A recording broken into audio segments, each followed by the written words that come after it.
So I'm here to talk to you about the walkable city. What is the walkable city? Well, for want of a better definition, it's a city in which the car is a optional instrument of freedom rather than a prosthetic device. And I like to talk about why we need the walkable city, and I like to talk about how to do the walkable city. Most of the talks I give these days are about why we need it. But you guys are smart. And also, I gave that talk exactly a month ago, and you can see it at TED.com. So today I want to talk about how to do it. In a lot of time thinking about this, I've come up with what I call the general theory of walkability, a bit of a pretentious term. It's a little tongue-in-cheek, but it's something I've thought about for a long time, and I like to share what I think I've figured out. In the American city, the typical American city, and the typical American city is not Washington, D.C., or New York, or San Francisco. It's Grand Rapids, or Cedar Rapids, or Memphis. But in the typical American city, in which most people own cars, and the temptation is to drive them all the time, if you're going to get them to walk, then you have to offer a walk that's as good as a drive, or better. What does that mean?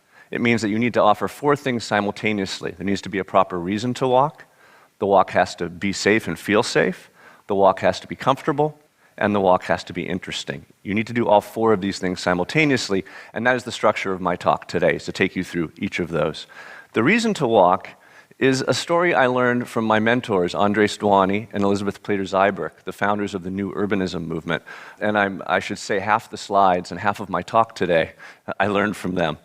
It's the story of planning, the story of the formation of the planning profession, when in the 19th century people were choking from the soot of the dark satanic mills, and the planners said, hey, let's move the housing away from the mills, and lifespans increased immediately, dramatically, and we like to say the planners have been trying to repeat that experience ever since. So there's the onset of what we call Euclidian zoning, the separation of the landscape into large areas of single use. And typically when I arrive in a city to do a plan like this already awaits me on the property that I'm looking at. And all a plan like this guarantees is that you will not have a walkable city because nothing is located near anything else.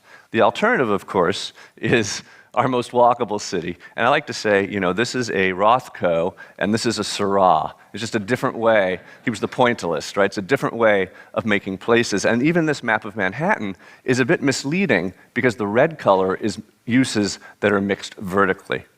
So this is the big story of the new urbanists, is to acknowledge that there are only two ways that have been tested by the thousands to build communities in the world and throughout history. One is the traditional neighborhood. You see here several neighborhoods of Newburyport, Massachusetts, which is defined as being compact and being diverse, places to live, work, shop, recreate, get educated, all within walking distance. And it's defined as being walkable. There are lots of small streets. Each one is comfortable to walk on.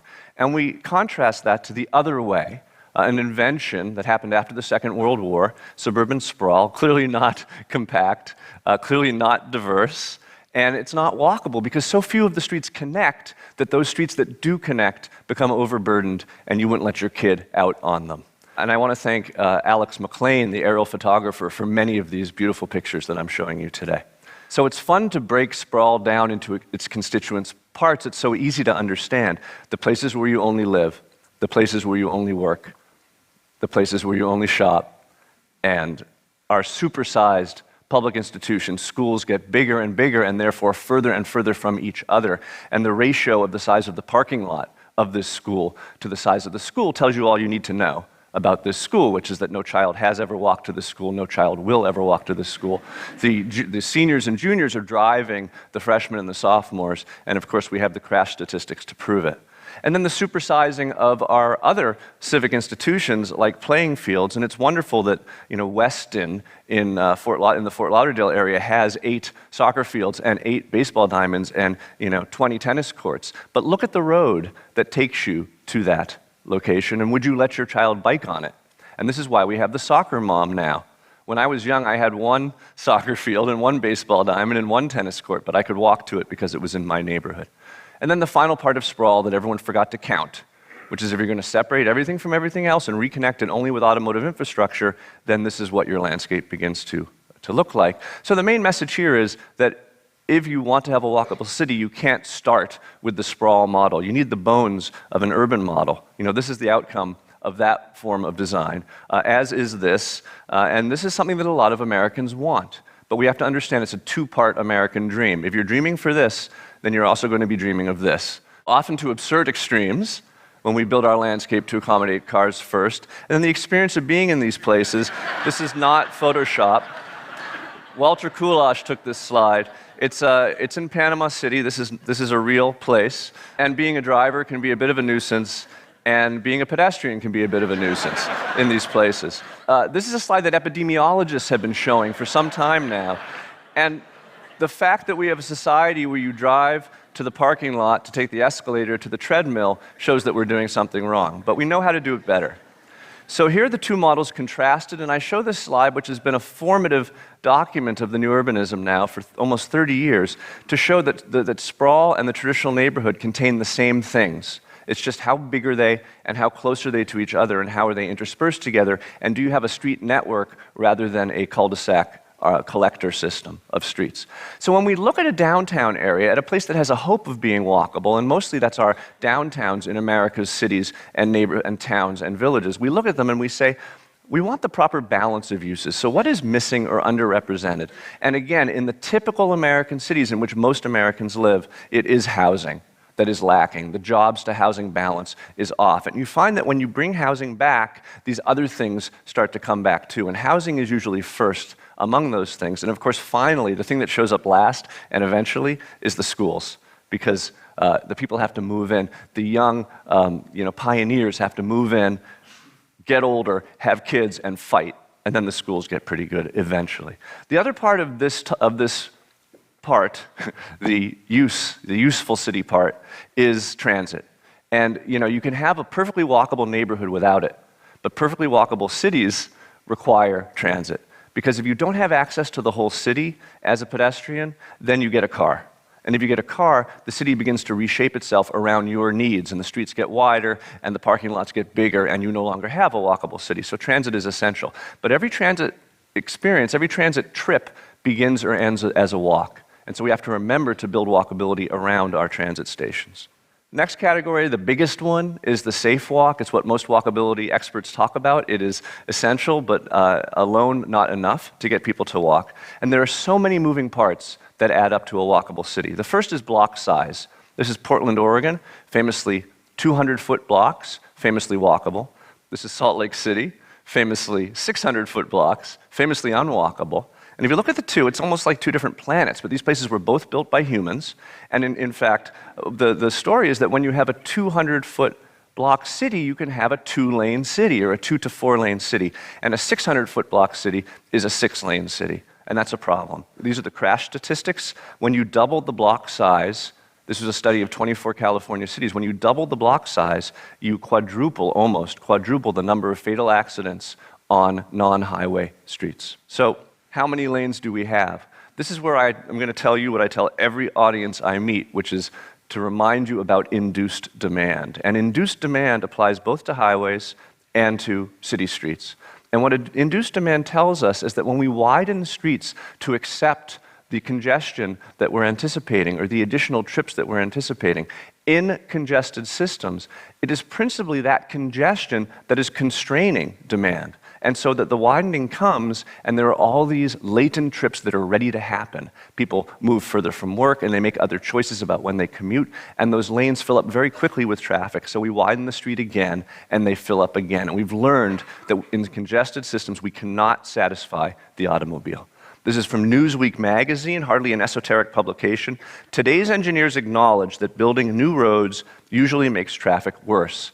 And my response to reading this was, may I please meet some of these engineers? Because these are not the ones that I typically, there are great exceptions that I'm working with now, but these are not the engineers that one typically meets working in a city where they say, oh, that road is too crowded, we need to add a lane. So you add a lane, and the traffic comes, and they say, see, I told you we needed that lane. So this applies both to highways and to city streets if they're congested. But the amazing thing about most American cities that I work in, the more typical cities, is they have a lot of streets that are actually oversized for the congestion they're currently experiencing. This was the case in Oklahoma City when the mayor came running to me very upset because they were named in Prevention Magazine the worst city for pedestrians in the entire country. Now that can't possibly be true, but it certainly is enough to make a mayor do something about it. And we did a walkability study, and what we found, looking at the car counts on the street, these are 3,000, 4,000, 7,000 car counts, and we know that 2 lanes can handle 10,000 cars per day. So look at these numbers, right? They're all near or under 10,000 cars, and these were the streets that were designated in the new downtown plan to be 4 lanes to 6 lanes wide. So you had a fundamental disconnect between the number of lanes and the number of cars that wanted to use them. So it was my job to redesign every street in the downtown from curb face to curb face, and we did it for 50 blocks of streets, and we're rebuilding it now. So a typical, oversized street to nowhere is being narrowed and now under construction, and the project is half done. The typical street like this, when you do that, you find room for medians, you find room for bike lanes. We've doubled the amount of on-street parking. We've added a full bike network where one didn't exist before. But not everyone has the money that Oklahoma City has, because they have an extraction economy that's doing quite well. The typical city is more like Cedar Rapids, where also they have an all 4-lane system, half one-way system, and it's a little hard to see, but what we're doing, it's in process right now, it's in engineering right now, is turning a all 4-lane system, half one-way, into a all 2-lane system, all 2-way. And in so doing, we're adding 70% more on-street parking, which the merchants love, and it protects the sidewalk. That parking makes the sidewalk safe, and we're adding a much more robust bicycle network. Then the lanes themselves, how wide are they? That's really important. The standards have changed such that, as Andres Dwani says, the typical road to a subdivision in America allows you to see the curvature of the earth. This is a subdivision outside of Washington from the 1960s. Look very carefully at the width of the streets. This is a subdivision from the 1980s. 1960s, 1980s. The standards have changed to such a degree that my old neighborhood of South Beach, when it was time to fix the street that wasn't draining properly, they had to widen it and take away half our sidewalk because the standards were wider, right? People go faster on wider streets. People know this. The engineers deny it, but the citizens know it, so that in Birmingham, Michigan, they fight for narrower streets. Portland, Oregon, famously walkable, instituted its Skinny Streets program in its residential neighborhood. We know that skinny streets are safer. The developer Vince Graham, in his project Ion, which we worked on in South Carolina, he goes to conferences and he shows his amazing 22-foot roads. These are 2-way roads, very narrow rights of way, and he shows this well-known philosopher who said, "Broad is the road that leads to destruction. Narrow is the road that leads to life." And this plays very well in the South. Now, bicycles. Bicycles and bicycling are the current revolution underway in only some American cities, but where you build it, they come. And as a planner, I hate to say that, but the one thing I can say is that bicycle population is a function of bicycle infrastructure. I asked my friend Tom Brennan from Nelson Nygaard in Portland to send me some pictures of the Portland bike commute, and he sent me this, and I said, "Was that bike to work day?" And he said, "No, that was Tuesday." When you do what Portland did and you spend money on bicycle infrastructure, New York City has doubled the number of bikers in it several times now by painting these bright green lanes. Even automotive cities like Long Beach, California, vast uptick in the number of bikers based on the infrastructure. And of course, what really does it, if you know 15th Street here in Washington, D.C., please meet Rahm Emanuel's new bike lanes in Chicago. The buffered lane, the parallel parking pulled off the curb, the bikes between the cars and the parked cars and the curb. These mint cyclists. If, however, as in Pasadena, every lane is a bike lane, then no lane is a bike lane. And this is the only bicyclist that I met in Pasadena. So. The parallel parking I mentioned, it's an essential barrier of steel that protects the curb and pedestrians from moving vehicles. This is Fort Lauderdale. One side of the street you can park, the other side of the street you can't. This is happy hour on the parking side. This is sad hour on the other side. And then the trees themselves, trees slow cars down. They move slower when trees are next to the road, and of course sometimes they slow down very quickly. All the little details, the curb return radius, is it 1 foot or is it 40 feet? How swoopy is that curb to determine how fast the car goes and how much room you have to cross? And then I love this because this is objective journalism. Some say the entrance to city center is not inviting to pedestrians. When every aspect of the landscape is swoopy, is aerodynamic, is stream-form geometrics, it says this is a vehicular place. So no one detail, no one specialty can be allowed to set the stage. And here, this street, yes, it will drain within a minute of the 100-year storm, but this poor woman has to mount the curb every day. So then quickly, the comfortable walk has to do with the fact that all animals seek simultaneously prospect and refuge. We want to be able to see our predators, but we also want to feel that our flanks are covered. And so we're drawn to places that have good edges. And if you don't supply the edges, people won't want to be there. What's the proper ratio of height to width? Is it 1 to 1, 3 to 1? If you get beyond 1 to 6, you're not very comfortable anymore. You don't feel enclosed. Now, 6 to 1 in Salzburg can be perfectly delightful. The opposite of Salzburg is Houston, right? The point being the parking lot is the principal problem here. However, missing teeth, those empty lots can be issues as well. And if you have a missing corner because of an outdated zoning code, then you could have a missing nose in your neighborhood. That's what we had in my neighborhood. This was the zoning code that said I couldn't build on that site. As you know, DC is now, or you may know, Washington, DC is now changing its zoning to allow sites like this to become sites like this. We needed a lot of variances to do that. Triangular houses can be interesting to build, but if you get one built, people generally like it. So got to fill those missing noses. And then finally, the interesting walk, signs of humanity. We are among the social primates. Nothing interests us more than other people. We want signs of people. So the perfect 1-to-1 ratio, it's a great thing. This is Grand Rapids, a very walkable city, but nobody walks on this street that connects the two best hotels together, because on the left, if on the left you have a exposed parking deck, and on the right you have a conference facility that was apparently designed in admiration for that parking deck, then you don't attract that many people. Mayor Joe Riley, in his 10th term, mayor of Charleston, South Carolina, taught us it only takes 25 feet of building to hide 250 feet of garage. This one I call the Chia Pet Garage. It's in South Beach, that active ground floor. And then I want to end with this project that I love to show. It's by Maleka Architects. It's in Columbus, Ohio. To the left is the convention center neighborhood, full of pedestrians. To the right is the Short North neighborhood, ethnic, great restaurants, great shops, struggling. And it wasn't doing very well because this was the bridge, and no one was walking from the convention center into that neighborhood.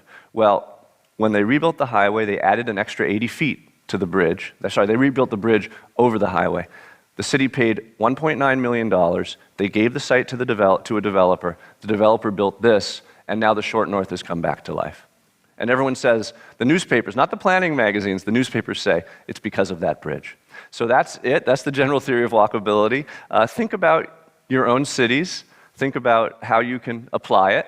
You've got to do all 4 things at once. So find those places where you have most of them and fix what you can, fix what still needs fixing in those places. I really appreciate your attention, and thank you for coming today.